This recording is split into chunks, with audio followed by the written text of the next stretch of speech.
WHIP Radio down in New Orleans. It is Super Bowl 47 between the Baltimore Ravens and the San Francisco 49ers, and we bumped into a Philadelphia Eagles legend, Vince Papale. Vince, Zach Gelb here. How are you? Great to be here, Zach. How you doing? I'm doing great. We're here for Mike Ditka of Ditka with Friends. Tell me a little bit about this event and what brings you out here tonight. Well, it brings me out because of my friend Kevin Turner, who's suffering and afflicted with ALS, and also because of the great honor bestowed upon me by Mike Ditka to be out here with all these gridiron greats.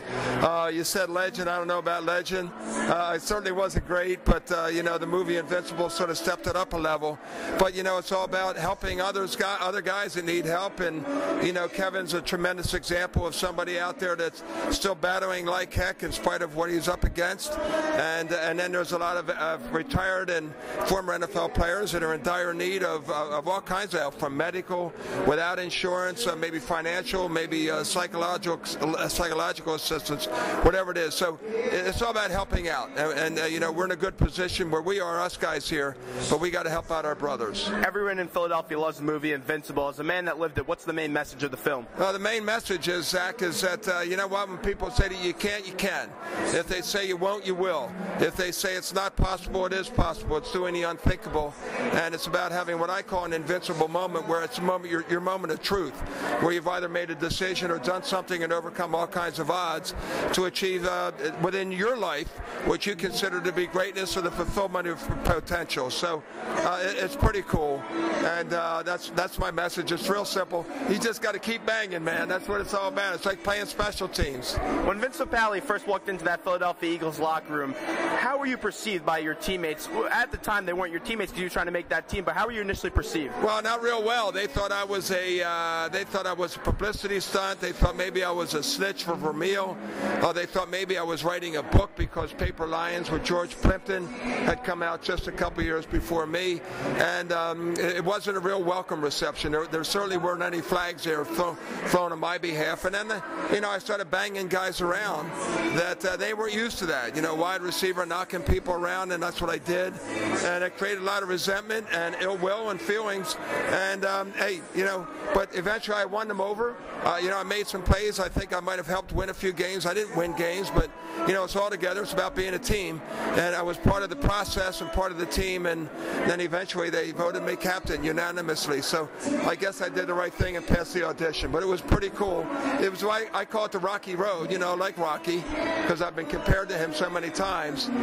But it worked out okay. I saw Coach Vermeil yesterday on Radio Row. We actually got a chance to talk to him for 10 minutes or so. Phenomenal guy. What do you think he saw in you when you came into training camp? Well, it's funny you say that, Zach. I asked that same question a couple years ago. I finally, you know, like 25 years later, after it was all done, and I asked him, what'd you see? He said, I saw your speed. That was it. He said, I saw your speed. I never saw anybody like you run like the way you ran. And he said, I was just hoping you could read a defense, you could catch a pass, you were tough, that you just weren't a pretty boy, basically. And I guess I passed all those little tests, A, B, C, D, E, F, and G's, and it all happened. What's going through your mind when you make the team? Going through my mind, well, that eventually I'd be friends with guys like Sean Landetta. You know, what's up, buddy? How you doing? All right, my man over there, Sean. And what's gone through my mind, it's like, I can't believe I'm here. I mean, this is real. And, you know, and the fans, when you run out there in the field the first time, and they're just standing on their feet screaming, looking up in the stands, there's my dad, my family, all my friends, kids I taught with, guys I had season tickets with.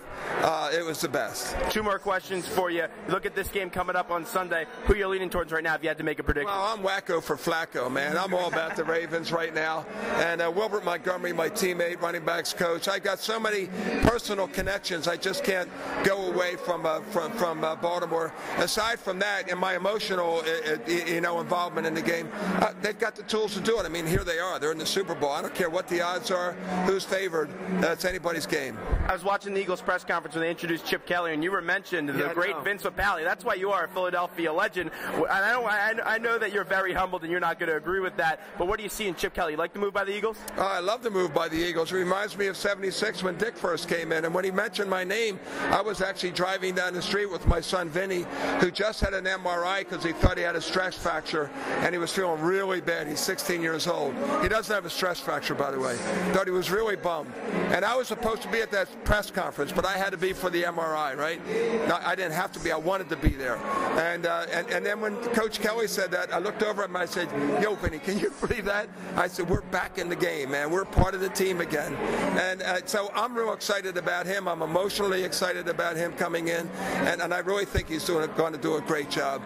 He needs a couple mulligans, and hopefully they'll give him a little bit of a break coming in. But it's going to be a lot of fun this year. Now, I know your daughter, Gabby, because she's good friends with my friend Tyler Berlinski's at Syracuse University. As a Temple student working for WHIP Radio, that Temple-Syracuse basketball game was great. Oh, yeah, it's always fun. Temple with anybody, Syracuse, I'm a St. Joe's guy, so you know that too, And it's funny because, your coach, Franny Dunphy, I know Franny from all the way back. Great guy. Oh, Franny's my bud.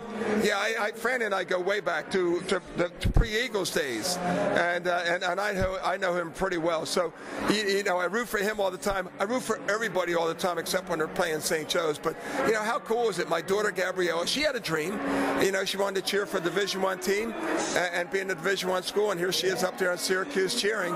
And she was a free agent walk-on, same like me, same deal. So she's got her own little story to tell too. Vince, it's great to see you. Thanks so much for taking some time. Man, I appreciate it very much. Go Owls, go Hawks, and Should go be a Ravens, good one tomorrow night. Oh man, it's going to be fun.